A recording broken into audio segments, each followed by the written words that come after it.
Hello everyone, this is Savannah Betkowski, Project Assistant at the Syracuse University Environmental Finance Center.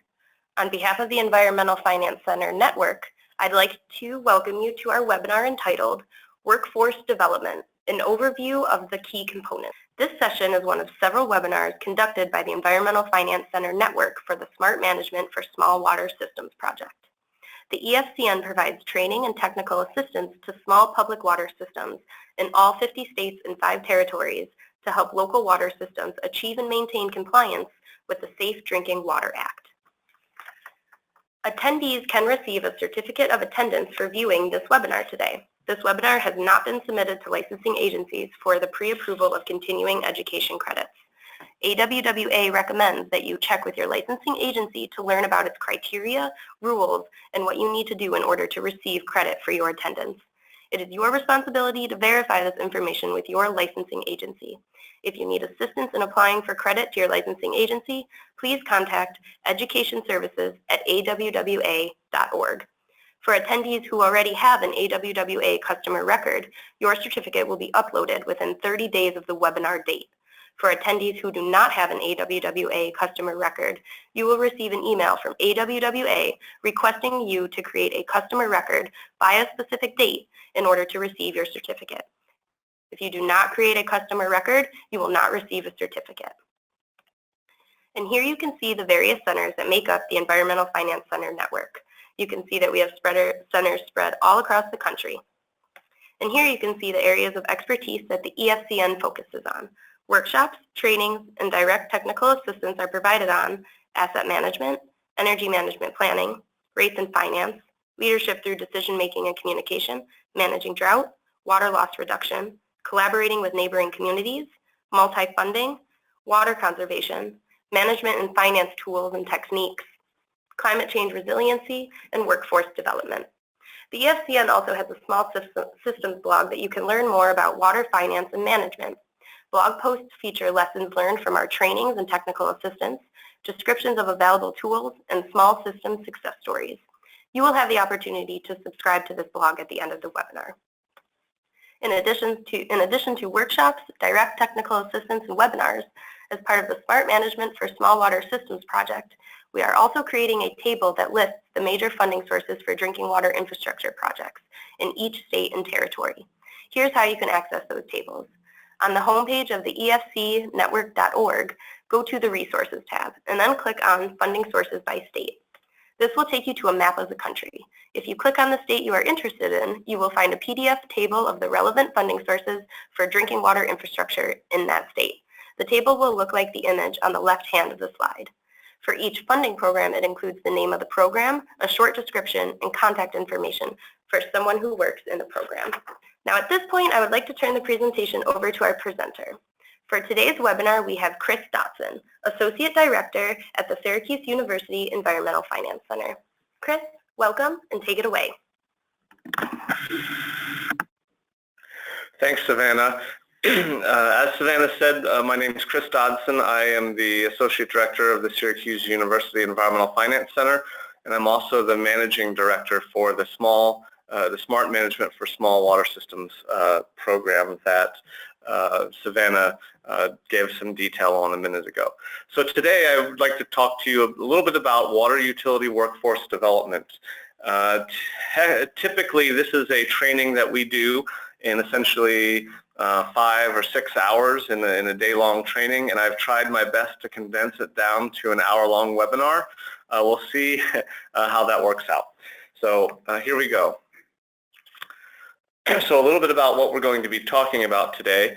I'm going to talk a little bit about how did we get here, we as individuals, but also the royal we. And then how do we talk about water? When we talk about workforce development and recruitment and retention of employees, how do we talk about our jobs? How do we talk about ourselves? And how does that reflect on our ability to recruit and retain employees? And then recruitment, retention, and we'll also talk a little bit about succession planning. So what is workforce development? Really, workforce development is human capital management. And when you look at a drinking water system, there's really two major assets, the facilities and the people, right?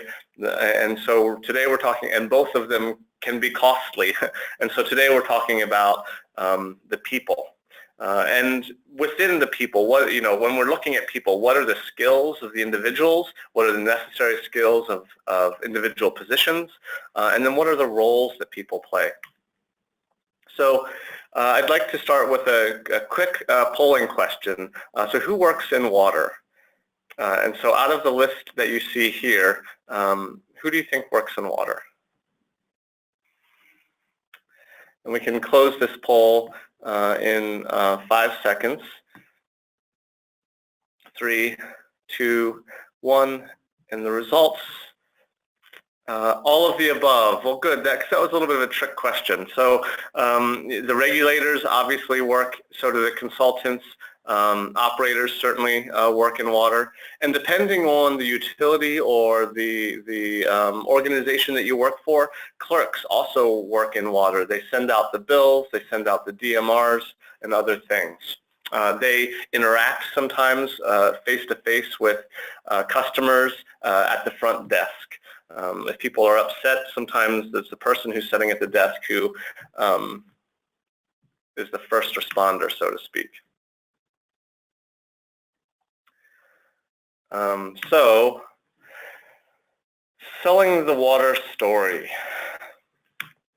So we all know that water, that the barrier to communicating to others about water, to our ratepayers, to our elected officials, to our regulators, sometimes even to ourselves and to our employees. Water is typical. It's everywhere. It's involved in everything. But that said, it's also quite complicated in the way that it interacts with other infrastructure, the way that we manage it, the way that it's regulated, and it's also political.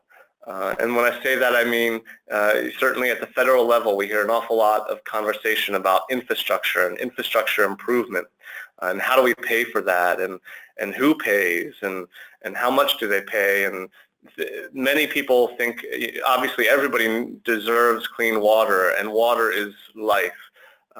And so it gets really political and complicated from that perspective as well. So how do we get others excited about water?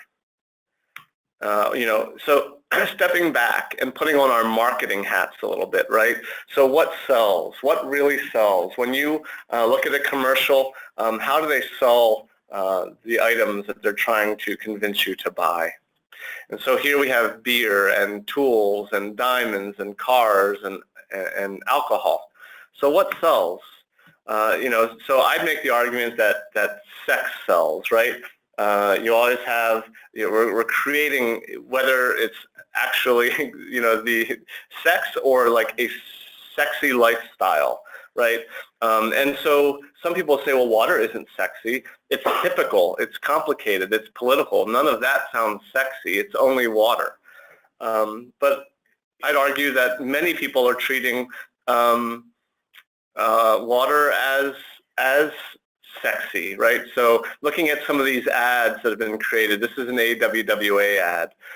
Do you know how often you turn me on? And again, talking about a water faucet.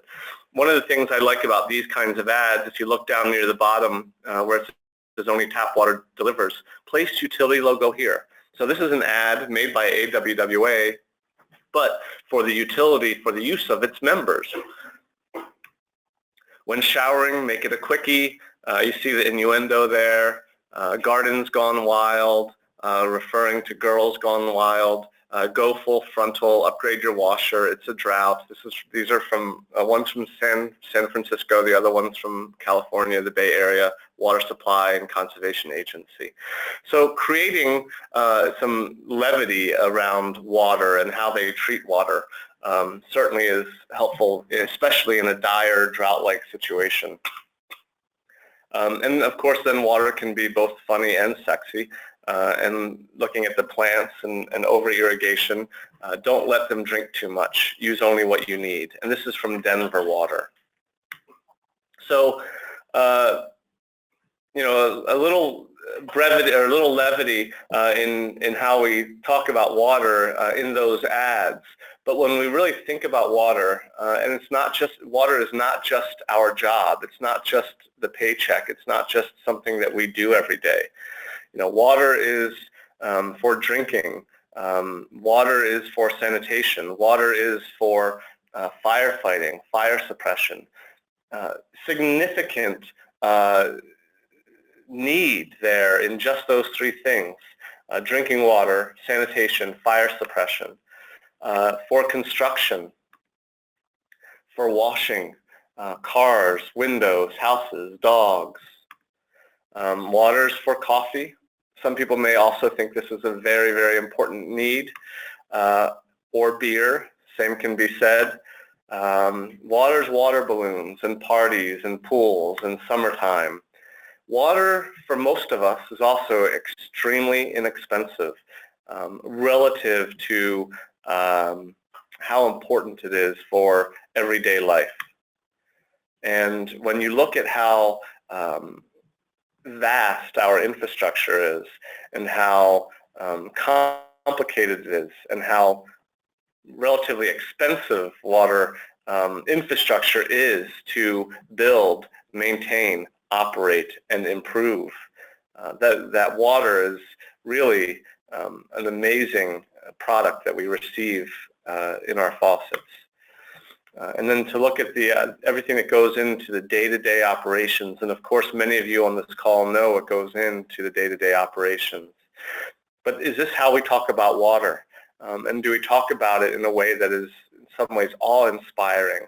And you may laugh a little bit at the term, but I think it is awe-inspiring, particularly when you look at some of the infrastructure above and underground, and how much of it there is and how much work went into building it and how much work goes into maintaining it.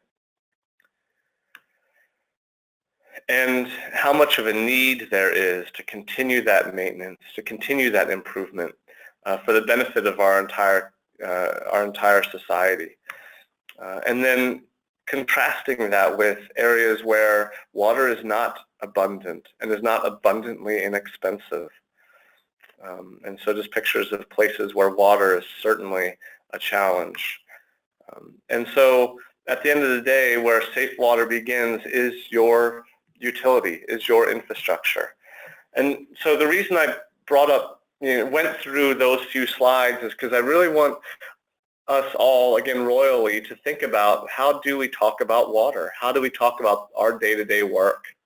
And is it something that someone's going to want to participate in based on how we frame our work in water? And so that's part of the recruitment, is what's the language? What is the language that we're using to describe our industry? And is it a recruitment technique, or is it something that might be scaring people away? So a little bit about recruitment. So NYWEA, the New York Water Environment Association, did a survey a couple years ago of about 300 operators. Of course, these are wastewater folks. Some of them were waste and drinking water, but predominantly wastewater, and their managers. And so what are the knowledge, skills, and abilities needed for the so-called operator of the future? And so these are the three categories that really kind of came to the top in that survey. Having a technical background, science, engineering, technology, math, an ability to use computers and software programs as tools, and then personal characteristics: drive, ambition, initiative, dedication, reliability. I'd also add consistency, and then soft skills, things like planning and organizing, directing tasks and controlling the work that you're doing, and then also being able to problem solve, think critically, and make decisions. So, this is just one survey, but it is an indicator on what some operators think the needs are and where they think that the industry is going. So I'd challenge you to ask yourself a few questions in your recruitment, and maybe you're not recruiting people every day or even every year, but, what are your current practices, your current recruitment practices? What do you do? How effective are they? Are you getting a lot of responses? Are you getting quality responses? What changes will you have to make to recruit the talent you need? If you need to make changes. Maybe your recruitment techniques are top-notch, and that's great. I'd love to hear from you on what you're doing to get quality participants. So, what changes will you have to make to recruit the talent you need? And then what can you do in the short term and in the long term? And then thinking about recruiting the next generation. So going back to the slide from a couple slides ago, the survey. You might need to consider technology, posting advertisements online, flexibility, understanding that maybe you have the right person but maybe not at the right time, or the right position hasn't filled up, and so maybe both you and the applicant become a little nimble on how the job begins or evolves. Marketing, again, how are you doing marketing? Are you using online platforms, the newspaper, word of mouth? Compensation, and this isn't just about salary, but what kind of compensation packages do you have, and what do you think the next generation is looking for? And we'll talk a little bit about that a little bit later. And then rethinking retention. And I mean, and we'll talk about retention in a little bit, but what are the interests of the next generation, so to speak, in developing careers, and how far do you need to go to retain folks or not? So, in addition to the language that we use to talk about water careers, we can really reframe the industry kind of in a number of ways, but today I've chosen 4. Environmental stewardship, water quality, clean water, that also ties into the public service. You're providing a service, you're providing a product to your community. The high-tech nature, all the software that's being used to help us manage our systems, and then the personal benefits of working on a team, working for your community, working in your community, etc. In addition to those, stable employment, water systems, and some do merge, some do consolidate, but water systems can't be outsourced to India, right? Maybe they become privatized or bought by another municipality, but it is relatively stable employment. And this is just a chart from the state of Oregon, looking at the number of employed folks in drinking water and wastewater in Oregon, comparing 2012 to 2022. Another benefit of working in the water industry is all of the professional organizations, and here are just a few. Some are more regionally specific than others, but the power of networking, the power of those professional organizations to keep us all aware of changes in the industry, connecting us with service providers, vendors, consultants, other similar communities that may help us provide solutions to any problems we may have, and also the networking for recruitment. Also benefits of working in the water industry, professional development and training, whether you support it financially for your operators or support them while they work toward their certification. That certification means a lot. That professional development means a lot. So all of these things are recruitment tools, are ways to sell a job, to sell our industry to people who we may be trying to attract to the industry. And then certainly a quality of life aspect, and whether you're a big town or a small town, and this picture is clearly a smaller town, the quality of life aspects that a lot of the newer generation really value are being able to come home every night. I'm sure you may be on call in case an emergency happens, but at least you're not stuck in a hotel room or an airport, 3 time zones away. People value being able to be at home. People value serving their own community. People value being close to those that they know as well. So there's different ways to, and obviously each one's unique to your community, but there's different ways to sell that quality of life aspect. So going back to that 2015 NIWEA survey, another way to kind of recruit to market the industry comes right out of the operator's mouth from that survey. The most satisfying aspect of their work is contributing to the environment and to public health and to their community. So it's meaningful work. So a little bit more, so that's kind of like how to talk about our industry in order to recruit to folks. And now the next few slides are kind of the avenues through which we might be able to attract folks to the industry.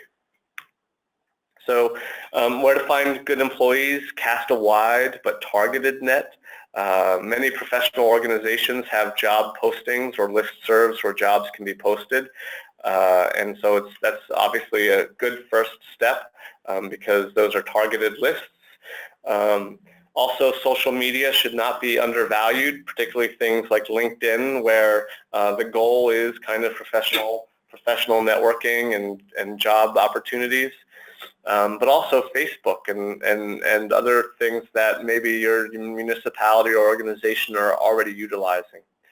And then career services offices at local departments of labor or local academic institutions, sending job postings there as well. BOCES, VOTEC, technical training colleges, community colleges might be good places to send these to. And it just takes a few minutes then to identify the appropriate person to send that to at those institutions. Also, an employee referral program. Hey, you're a great employee. Do you know anybody who could, come in and work for us in X position that will be opening soon? Offering them some sort of incentive. Here you see money as an incentive, but there may be other incentives. And then being visible where people spend their time. And so I'm not going to go through this in too much detail, but really you look at the numbers here. 94% of recruiters use or plan to use social media. 30% of all Google searches are employment related. 30% of all Google searches are employment related.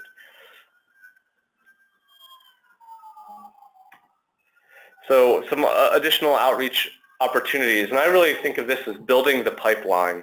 And sure, it takes time, and you may not see a yield for a long time, but investing in local schools, offering tours, going into the classroom and talking a little bit about the industry and what we do.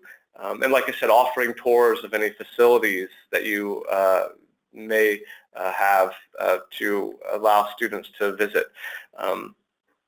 A few examples here at the bottom, and doing this, periodically through the K through 12 pipeline. A high school internship is just an example of one in King County, Washington, really engaging students in the industry in ways that they might not otherwise have been engaged. In the city of Fresno, they do a kids camp, and just one half day, but really getting them to understand more about the public utility there, and then in-school programming. A lot of utilities do this already, but utilizing that is thinking about a future career opportunity or a recruitment tool for future careers. And then post-secondary, again, technical schools, community colleges, going in. I know some operators, some professional engineers in the industry that will teach a class or a seminar on water or wastewater as part of a greater science or engineering class, offering people opportunity to visit facilities and staying in touch so that maybe there's people who come out of there, out of that end of the pipeline with looking for career opportunities or internships. And then also participating in career fairs or career days. And then, this is an example, the professional or the mid-career folks. I know a number of folks who would at one point work for the private sector, maybe a consulting engineer firm or something like that, and then move into a job with a public utility. So what do those relationships look like? And then also, a lot of communities have what they call a citizens academy, where everyday people essentially learn about what municipal services are and how they're operated and managed. And if that's something that your community does and you're involved, consider it again a recruitment opportunity. There's a lot that can be said about employing veterans, including having portions of the salary paid, equipment, tools, uniforms and other things paid by these two programs here. And so these are live links, and so when this webinar is available for viewing, you can click on these links or type them down now and then Google it. And each state, so the National Association of State Approving Agencies, each state has a contact for the Veterans Program and really serves as a conduit to get veterans engaged in the industry to help place veterans in jobs. And then the U.S. Department of Labor VETS program, the Veterans Employment and Training Service, also has opportunity. All right, so a little bit about where to find good employees. These on the left-hand column are all online. Several of them are free places to post jobs. And then on the right-hand column are things that some of them are online, trade organization listserv or website, your own social media, but some are a little more traditional, and that doesn't mean any less effective. I think to reach out to recruit employees, it has to be kind of a blended approach. And so the local paper, word of mouth, trade schools, all valuable recruitment avenues as well. So I can't say enough about really thinking about what your job description looks like. And again, how we talk about our industry. And so where you see the red circle here, some of it's great, but some of it's kind of scary, right? So the delivery of safe and clean water is vital to the safety and health of the community. Okay, great.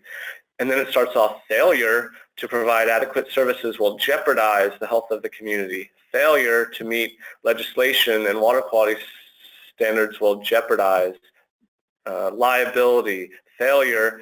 And so the first sentence, okay, and then every other sentence starts with the word failure.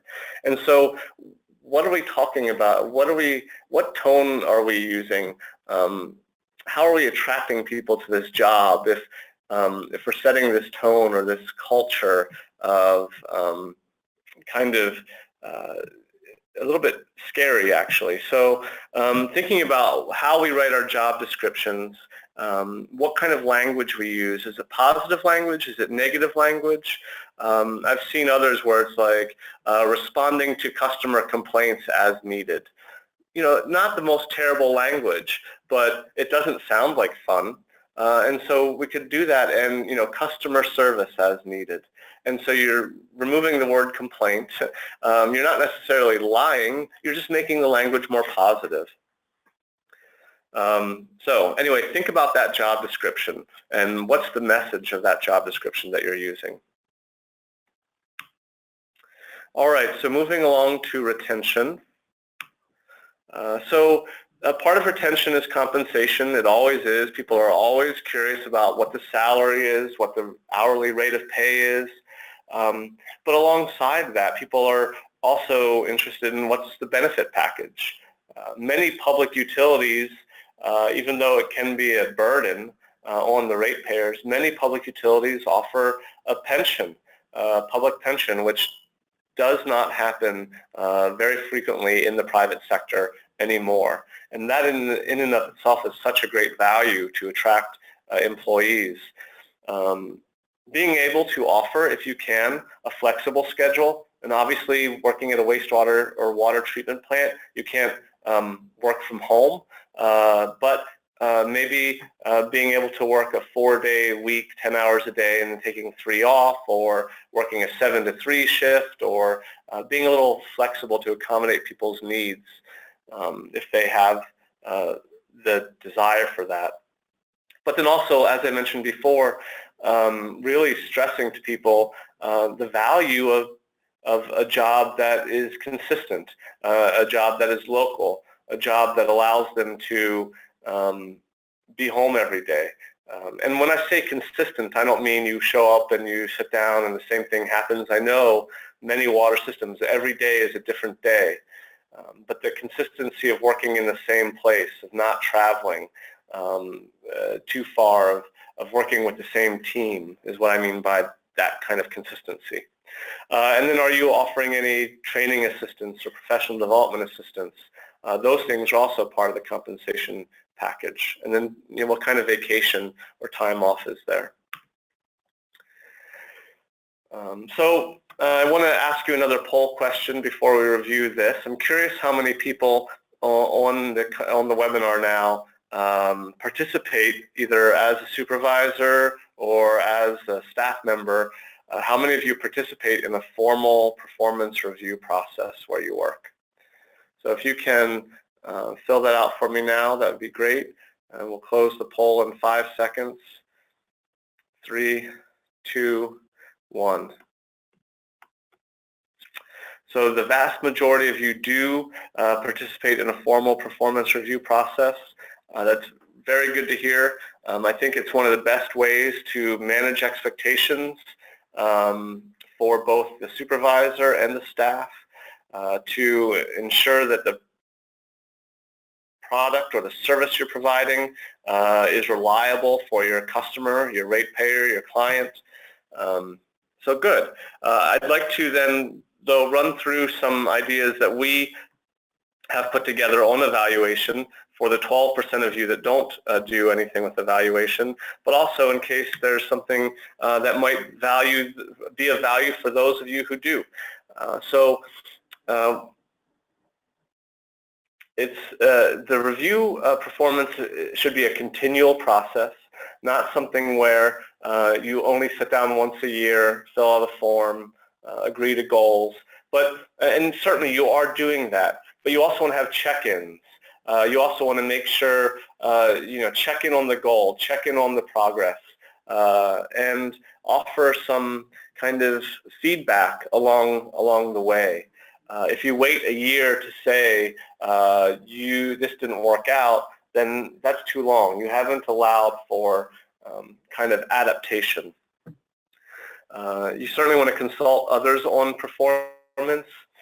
And so you may not be asking John to comment on Gary's performance, but you want to ask people questions about teamwork, collaboration, and other things that can kind of indicate how people are working together.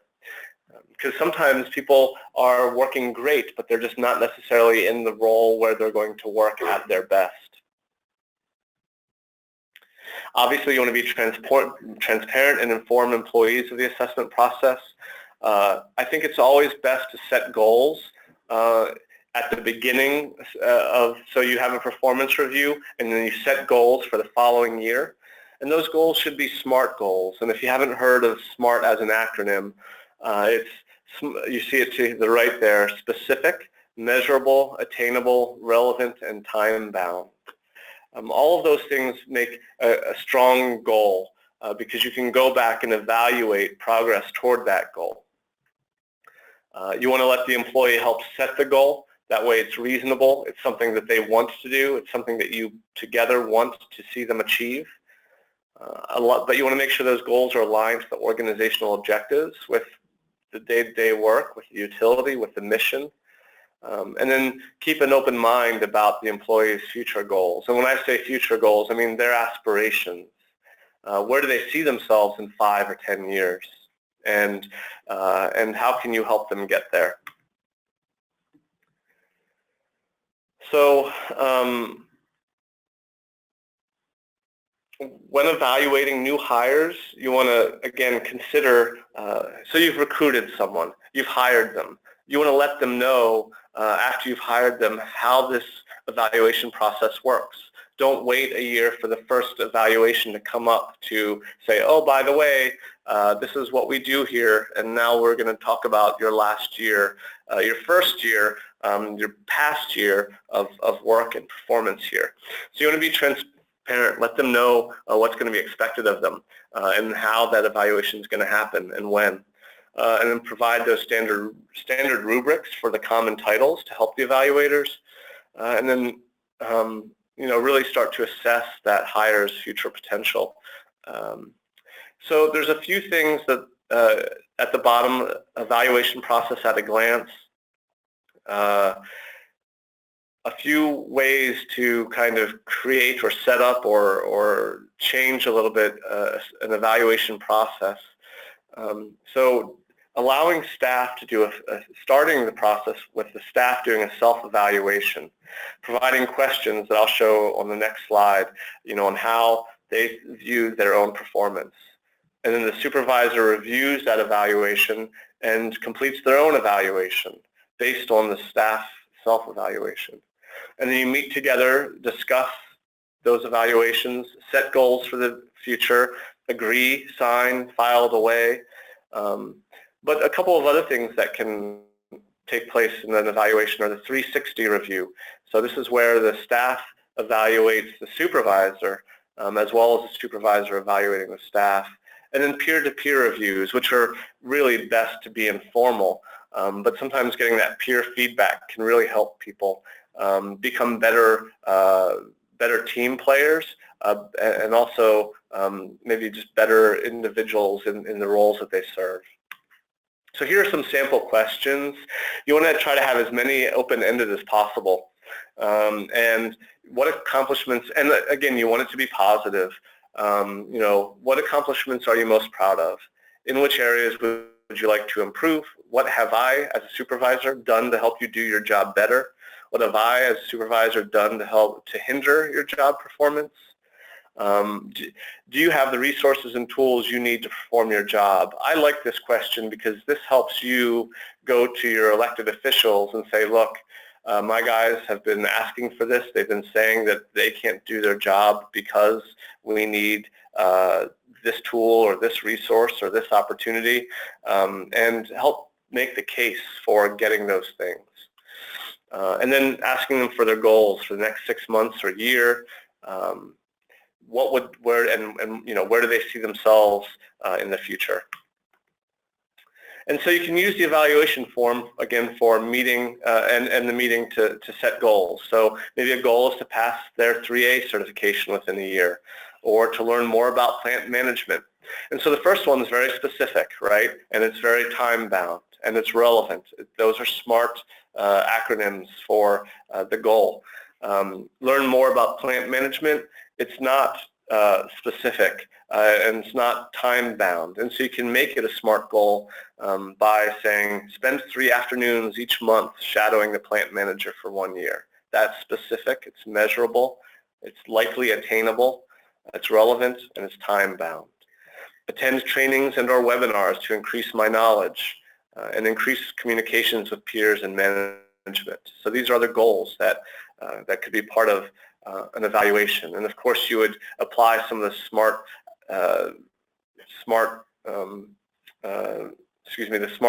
adjectives to the bottom 2 PowerPoints as well, or bullet points as well.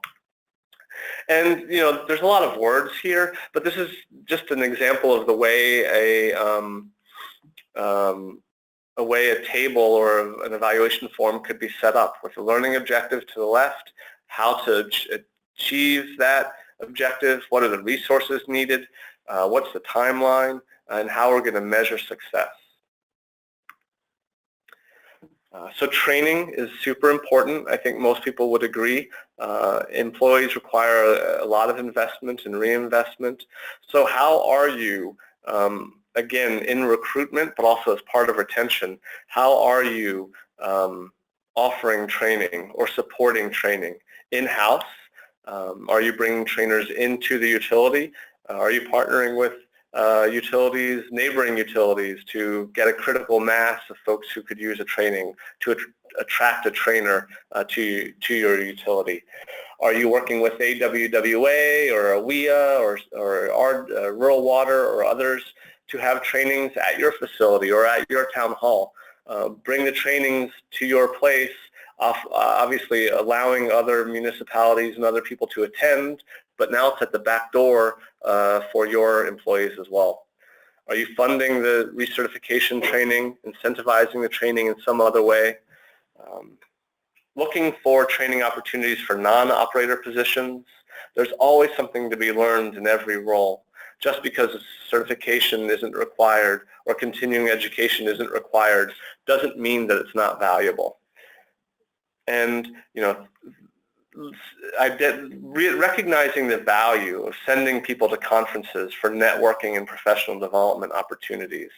It can be costly, but the value is there. It's hard to quantify sometimes. So often I hear this a lot. People worry about paying to train staff who then leave. You're a small town, you've invested a lot, you've trained somebody up, they've become certified, and they move to the big city for more money and, in their mind, better quality of life, more things to do, etc. But I'd flip that and say, what happens if you don't train somebody and they decide to stay? Are they an asset or are they a liability? And so there are things that you can do that don't cost money. They take time. You can do them internally. And things like, mentoring and coaching. How are you mentoring your employees? How are you coaching them through their work? Creating a better staff member, a more efficient staff member, and at the end of the day, a better work product. Licensing and recertification, we've talked about this already. Also part of retention is kind of the quality of life, if you will, the internal quality of life measures. So assess your work environment. What's your work environment like? Is everybody comfortable? We recognize that this industry can often make people quite uncomfortable out in cold weather dealing with water. In trenches, in pits, getting muddy and dirty and cold and iced over. So why can't we try to make them as comfortable as possible when they're not doing that? And also making attractive workplaces, places that people can take pride in. And this is just a simple example of an attractive sign with some shrubbery around it to make the place feel welcoming and a source of pride. Again, another source of pride in a small town in upstate New York. They turned their utility office essentially into an interpretive center and put up a sign. They figured they were hosting a lot of school trips anyway, and so they may as well make it feel more like an educational facility.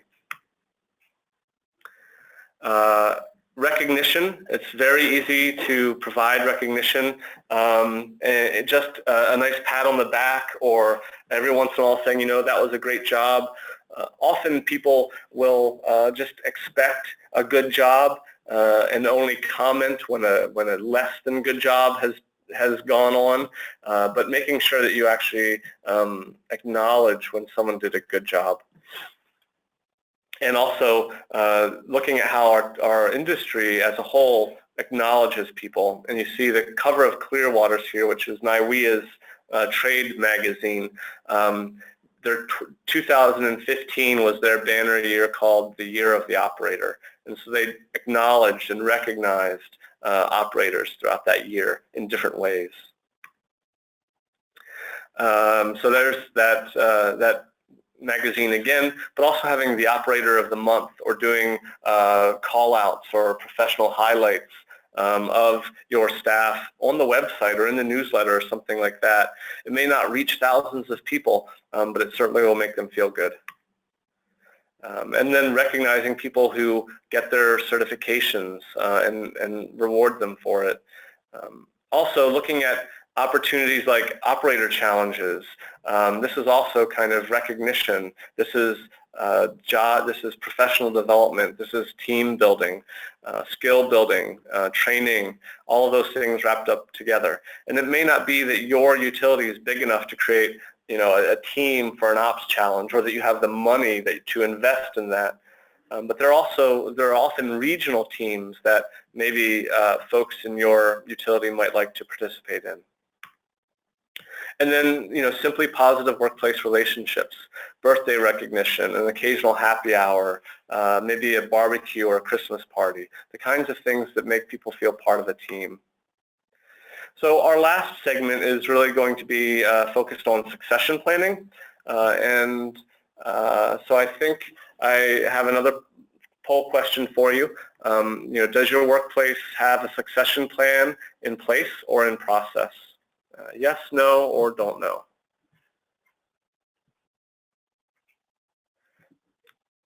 So we will close the poll in 3, 2, 1. So about 24% of you do, and 18% don't know, and 58% are pretty sure you don't. So let's walk through what a succession plan is. And now, one important thing to say is this may seem a little overly complicated, but you can build a succession plan for whatever size organization you are. Whether there's 1,000 people or 2 people, there should be a succession plan. And the reason why is because employees leave. They always do. And part of succession planning is preparing for that day. And it's not just a person leaving. It's not just a vacant position. It's all that institutional knowledge, all that training, all of the internal and external relationships that person has. They typically all leave too.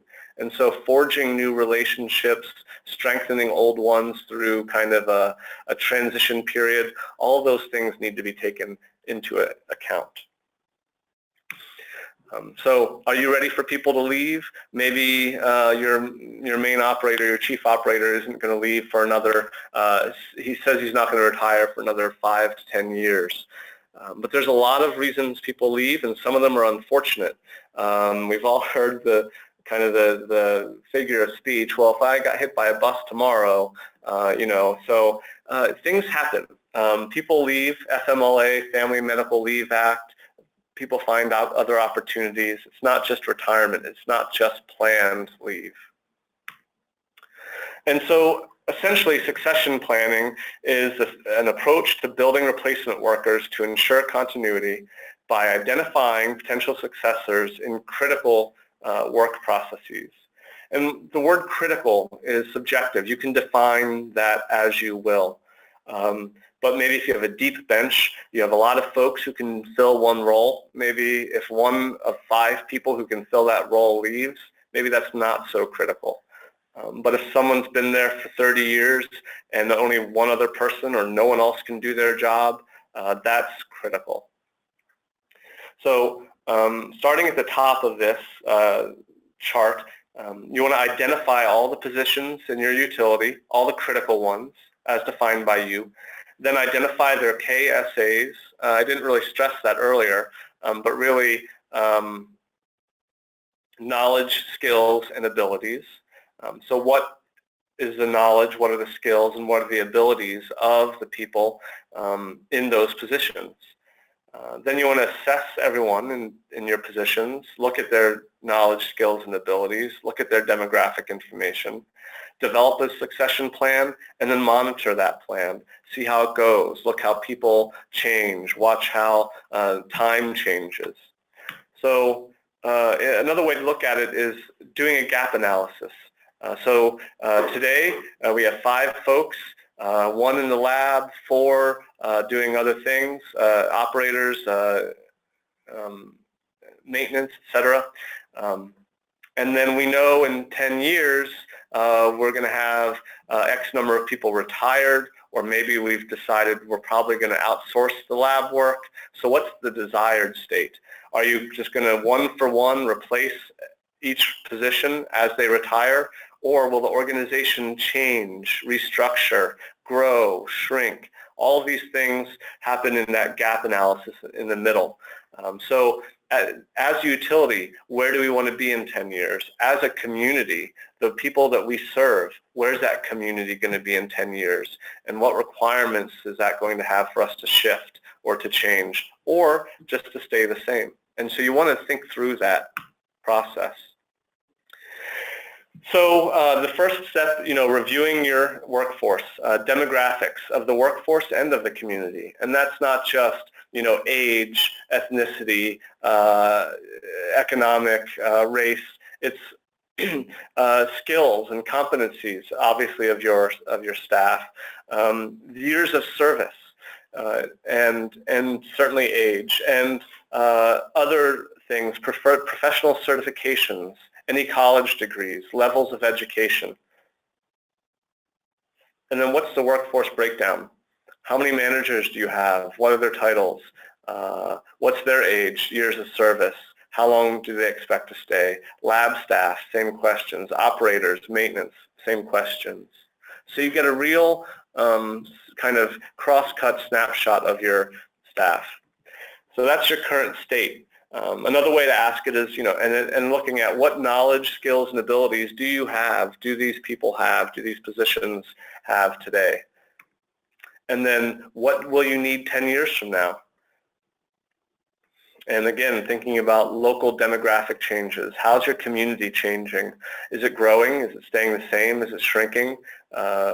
Is there talk of consolidation or buyout? Are you doing just fine? And we may all be doing just fine, but you need to think about where you're going to be 5 or 10 years from now. So you know what you're recruiting for, if you're recruiting at all. Environmental changes, political changes, technological changes, regulatory changes, all of these things can affect your succession plan. So again, look at what you have today, or what you want. So this is another way of looking at it, what you want to have 5 or 10 years from now.